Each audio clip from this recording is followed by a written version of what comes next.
El fragmento 4 Q206 se encuentra actualmente en el Museo de Israel en Jerusalén.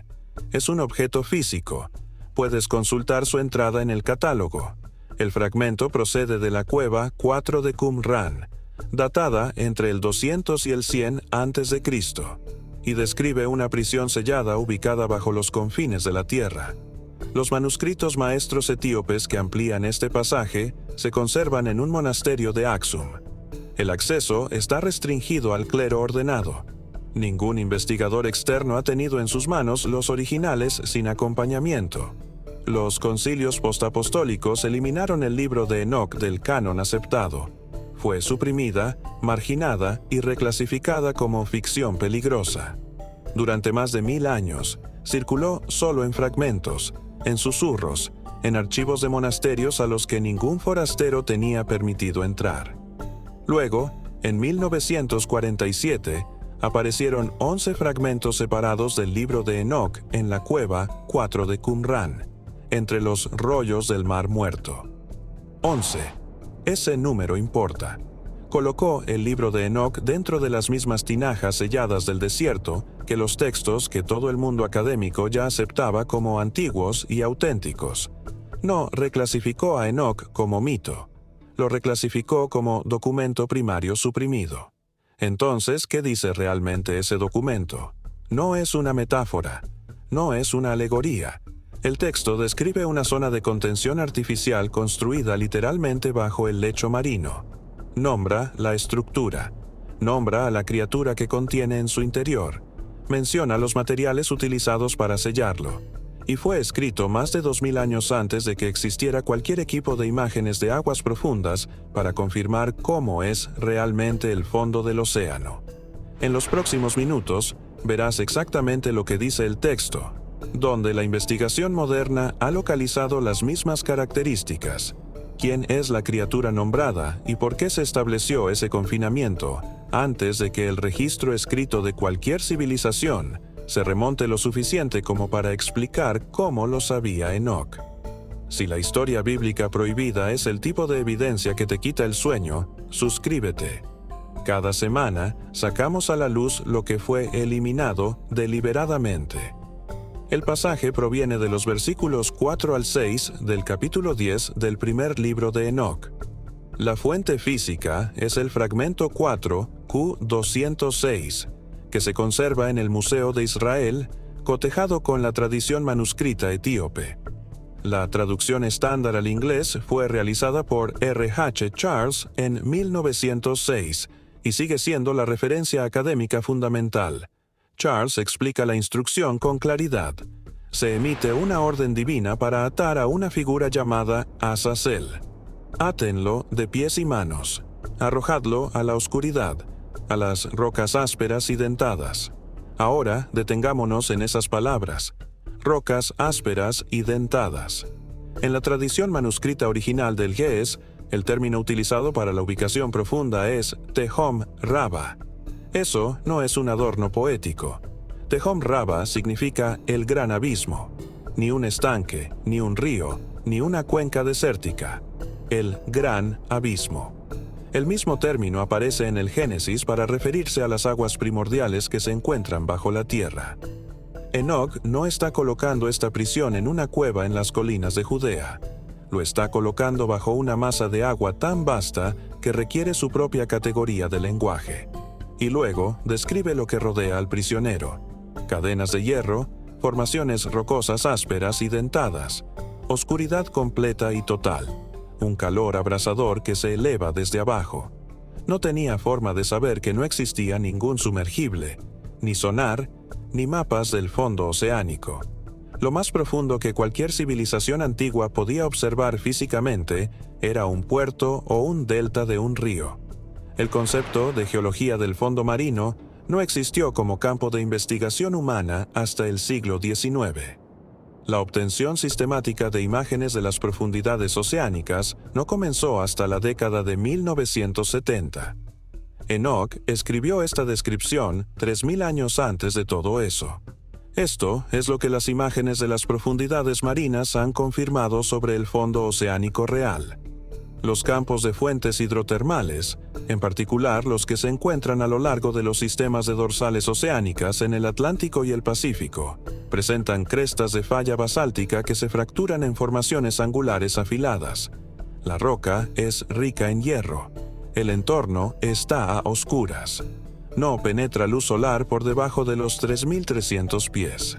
Y las propias chimeneas alcanzan temperaturas de 750 grados Fahrenheit. El agua que los rodea está sobrecalentada, presurizada y es químicamente hostil para cualquier organismo que no esté específicamente adaptado para sobrevivir allí. La descripción estructural es la de una roca escarpada y cargada de hierro en completa oscuridad, con un calor extremo que emana desde abajo. Enoch las llamó cadenas de hierro en lugares ásperos y dentados. Las denominamos crestas de falla basáltica a lo largo de los sistemas de ventilación hidrotermal. La estructura es la misma. El siglo es diferente por 3.000 años. Ahora bien, consideremos la especificidad de la instrucción de enlace en sí misma. El texto no dice, échenlo al mar. No dice, échalo a lo profundo y déjalo allí. Especifica la sujeción de manos y pies, la colocación entre rocas afiladas y una cubierta, un sellado, el lenguaje de la ingeniería de contención. Una estructura diseñada no solo para aprisionar, sino para impedir la salida. Y cuando los oceanógrafos comenzaron a cartografiar las capas de sedimentos del fondo marino profundo a finales del siglo XX, encontraron algo que no había sido predicho por ningún modelo biológico de la época. Materia viva sellada, comprimida bajo kilómetros de sedimento y kilómetros de agua, sobreviviendo en condiciones que, según todas las suposiciones previas, deberían haber hecho imposible la vida. Ese descubrimiento no provino de un departamento de teología, provenía de programas de perforación oceánica que operaban a profundidades mayores de 2,5 millas bajo la superficie. La vida estaba allí, sellada, incapaz de marcharse. Sobrevivir en la oscuridad y el calor, y una presión que ningún organismo de la superficie podría soportar. Enoch describió un lugar sellado. La ciencia ha confirmado que en ese lugar existe vida sellada. El texto indicaba lo que estaba colocado allí. Y aquí es donde la cosa se pone inquietante. El manuscrito se encuentra en la Biblioteca Bodleiana de Oxford, catalogado como dentro de la colección etíope con la referencia Tana 9. Procede del lago Tana, en Etiopía. El doctor Michael Knibb lo tradujo en 1978. Su traducción sigue siendo la referencia académica estándar para este texto. Su contenido nunca ha sido explicado adecuadamente. El pasaje va desde el versículo 12 hasta el versículo 16 de la 18ª división de un Enoch. NIV lo traduce cuidadosamente, palabra por palabra, del GES. Y aquí, los GES utilizan una frase compuesta específica. Oh, abismo, Timhert. Desglosemos eso. Ye-Abes significa del abismo, perteneciente al abismo. Timhert significa instrucción, enseñanza, diseño intencional. En conjunto, la frase no describe un vacío. No describe una concavidad natural ni una profundidad accidental. Describe un espacio estructurado e intencional. Un espacio con un propósito. Un espacio que fue creado. Enoch escribe que le fue mostrado este lugar durante su viaje a través de los cimientos de la tierra. Describe cosas envueltas en la oscuridad, bajo el peso del océano. No está enterrado en la arena. No descansa sobre el fondo marino. Debajo de eso, debajo del lecho marino, atado, incapaz de moverse, sobrevivir en un dominio de oscuridad, calor y presión aplastante. No tenía forma de saber que ese entorno existía. Ninguna civilización antigua poseía instrumentos para explorar el fondo marino. No sumergible. No hay buque perforador, sin sistema de sonar. El lecho oceánico permaneció sin cartografiar hasta el siglo XX. El concepto de una biosfera viva bajo el lecho marino no se propuso hasta la década de 1990. No se confirmó hasta este siglo. En 2020, un equipo de investigación publicó sus hallazgos en la revista Nature Communications. Estaban analizando núcleos de sedimentos extraídos del Shiro del Pacífico Sur, una de las regiones del océano con menor cantidad de nutrientes. Los núcleos de sedimentos procedían de una profundidad de 101,5 metros bajo el lecho marino. Esa no es la profundidad del océano. Eso está por debajo del fondo del océano, perforado en el sedimento debajo de. Lo que encontraron dentro de esos núcleos estaba vivo. Comunidades microbianas selladas, metabólicamente activas. Algunas de esas células, según la antigüedad de la capa de sedimento que ocupaban, habían estado vivas durante 101,5 millones de años.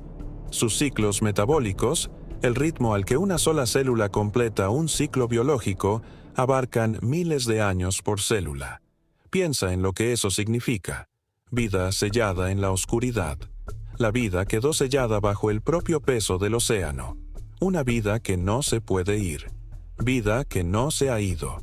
La vida sobrevive en condiciones que matarían a cualquier organismo de la superficie en cuestión de segundos. Enoch lo llamó Yaya Abyss Tim Hert, la instrucción del abismo, el espacio intencional. Describió seres vivos atrapados en la oscuridad bajo el lecho marino. En 2020, la ciencia confirmó que existen seres vivos en la oscuridad bajo el lecho oceánico, sellado, unido a esas capas de sedimento por la presión, la química y el enorme peso geológico que hay sobre ellas. El texto nombraba lo que estaba colocado allí. No es solo una ubicación, no es solo una biosfera, un ocupante específico. Y ahí es donde el disco se convierte en algo completamente distinto. La Biblioteca Nacional de Francia conserva un códice etíope catalogado como BRF, Ethiopian 51. Es una de las principales fuentes manuscritas de la tradición etíope del primer libro de Enoch. R. H. Charles la utilizó como referencia fundamental para su traducción publicada en 1912 por Oxford University Press, una traducción que todavía se cita en estudios académicos revisados por pares en la actualidad. En la 60ª parte de ese texto, versículos 7 al 10, Charles traduce un pasaje que no tiene paralelo en ninguna otra obra literaria antigua. Dice: Leviatán, un monstruo femenino, habita en las profundidades del mar, sobre los manantiales de las aguas, y el otro, Behemoth, un monstruo masculino, sostiene su pecho en un desierto invisible. El pasaje sitúa a Leviatán en el abismo del mar, no cerca de él, no al lado de él, en él, asignado allí, ubicado allí con precisión. Ahora analicemos la raíz aramea. El nombre que se traduce al inglés como Leviatán proviene del arameo ligiatán. Esa raíz, ligui, conlleva el significado de enrollarse, de atar, de retorcerse alrededor. Tan es una raíz antigua que significa serpiente o criatura marina. Ligiatán no es una metáfora del caos. No es un recurso poético para lo desconocido y profundo. Es un nombre, un sustantivo propio, una entidad nombrada a la que se le asigna una coordenada específica dentro de un dominio específico. Enoch no dice que el abismo sea donde reside el caos. Él dice: Ligiatán vive allí. Una criatura, un lugar, una misión. No tenía forma de conocer la estructura del fondo oceánico. No tenía forma de saber que las profundidades oceánicas contienen regiones de contención geológica y biológica completamente diferentes a todo lo que hay en la superficie. Sin embargo, le asigna a esta criatura un dominio preciso: el abismo del mar, por encima de los manantiales de las aguas. Manantiales de las aguas. Las chimeneas hidrotermales no se descubrieron hasta 1977, cuando el sumergible Alvin localizó las chimeneas de la fosa de Galápagos a una profundidad de 2.500 metros. Enoch sitúa a Leviatán directamente encima de esa formación geológica, ni cerca del océano, ni cerca del fondo, sino por encima de los manantiales. En el abismo, sobre los manantiales. El puente del siglo al que se refiere aquí no es metafórico. Los antiguos escribieron sobre los manantiales de las aguas. Los llamamos campos de ventilación hidrotermal. El mismo lugar, en otro siglo. y el texto no deja a la criatura allí sin contexto. El pasaje de Primera Enoc se repite en dos secciones separadas del Apocalipsis. La novena parte del Apocalipsis, versículos 1 y 2, describe un pozo sellado que asciende desde el abismo, cerrado con una llave, liberando lo que estaba almacenado debajo. La 20ª división, versículos 1 al 3, describe el mismo abismo, el mismo cierre, la misma liberación, sincronizada precisamente con el día del juicio. No se trata de una aparición gradual, sino de un lanzamiento programado. Una cita. Enoc le asigna una ubicación a la criatura. El Apocalipsis asigna a ese lugar un candado y un calendario. Pero el texto no termina ahí. Enoc también registra quién construyó la esclusa. El fragmento 4 Q212 se encuentra en el Museo de Israel en Jerusalén. Forma parte de la colección de los rollos del Mar Muerto recuperados de la cueva 4 de Qumran. El fragmento conserva una versión aramea de un material que corresponde a la división 54 de los versículos 1 al 6 del primer libro de Enoc. Es anterior a los manuscritos etíopes por siglos, y lo que describe no es una formación natural. El pasaje, cotejado con el texto etíope y la traducción de Nibbs de Oxford de 1978, describe grilletes de hierro, valles preparados, puertas selladas. El lenguaje es arquitectónico, estructural. Parece un informe sobre unas instalaciones, no una visión. Ahora observe el término ge'ez que utiliza el texto etíope en este pasaje. La palabra es mequina. En etíope moderno, mequina significa máquina, vehículo, mecanismo. En el uso clásico del ge'ez, conlleva el sentido de un dispositivo diseñado, un aparato construido, algo construido deliberadamente para realizar una función. El texto no describe una cueva, no describe un pozo natural ni una cavidad orgánica en la tierra. Utiliza una palabra que significa cosa construida, instalación construida, mecanismo, grilletes de hierro, valles preparados, puertas selladas, una mequina. Ninguna civilización premoderna poseía conocimientos sobre la arquitectura del subsuelo marino.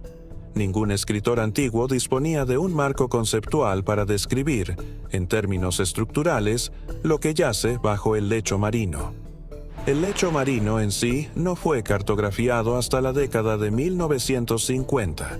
El concepto de estratos biológicos y geológicos superpuestos, sellados y ocultos bajo el lecho marino, no se incorporó a la literatura científica hasta finales del siglo XX. Sin embargo, Enoc lo representa con precisión estructural. Los grilletes de hierro sugieren mecanismos de sujeción. Los valles preparados sugieren cámaras excavadas o formadas. Las puertas selladas sugieren puntos de acceso controlados.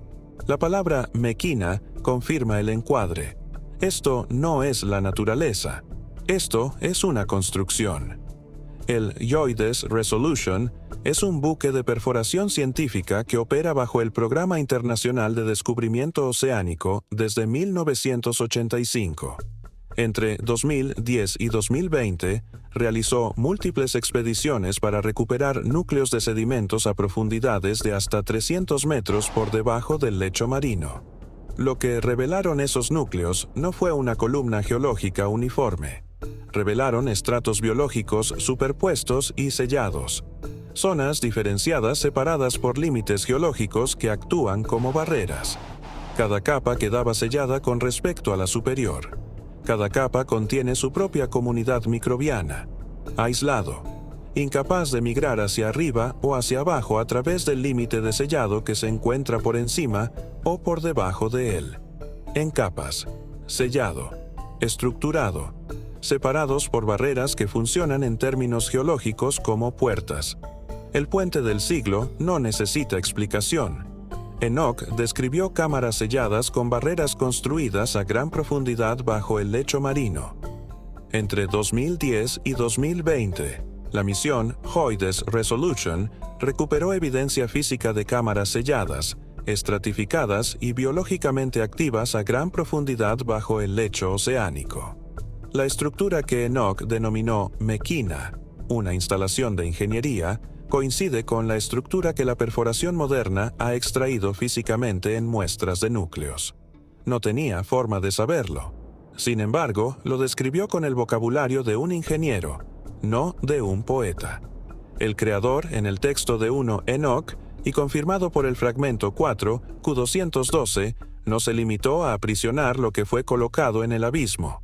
Él diseñó una instalación: grilletes de hierro, cámaras preparadas, puertas selladas, un mecanismo construido bajo el peso del fondo oceánico.